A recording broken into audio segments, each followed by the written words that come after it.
నా భారత జాతి ఇంత గొప్ప మేధా సంపత్తుతో కూడుకున్నటువంటి ఈ గేమ్ ని మిస్ అవ్వడమా వీల్లేదు అని చెప్పేసి ఇమ్మీడియట్ గా జడ్జిమెంట్ వచ్చింది. ఇట్ ఈస్ లీగలైజ్ అయిపోయి మన జిఆర్ స్వామి అన్నట్టు అయిపోయి. ఆ తర్వాత దీన్ని ఎప్పుడైతే ఇది సాధించారో ఇమ్మీడియట్ గా దీన్ని ప్రమోట్ చేయడానికి పెద్ద పెద్ద సార్స్ దీంట్లో దిగిపోయినారు. ఎందుకంటే అంతకు ముందు పేకాటను ప్రమోట్ చేస్తే లోపలేతారేమో, బయటికి రాగానే అప్పుడు ఒక దళారి ముఠా తయారైంది.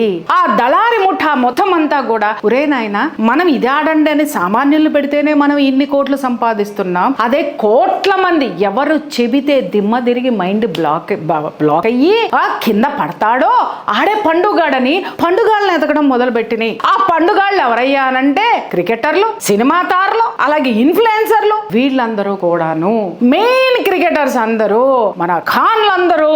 ఖాన్లు ఒకటేనా, మన శాస్త్రులు, శర్మలు, సోదరులు, రెడ్డులు అందరూ దాంట్లో ఉన్నటువంటి తళుక్కు తారలన్నీ కూడా తళుకులు వెలుగులు మెరిపించేసినవి. ఏంటంటే రమ్మి ఆడండి, గేమ్ ప్లే చేయండి, అలాగే దేఖో ఇదే ఏదో దిగుమాలిని ఇవన్నీ పెట్టి అవతల పారేసరికి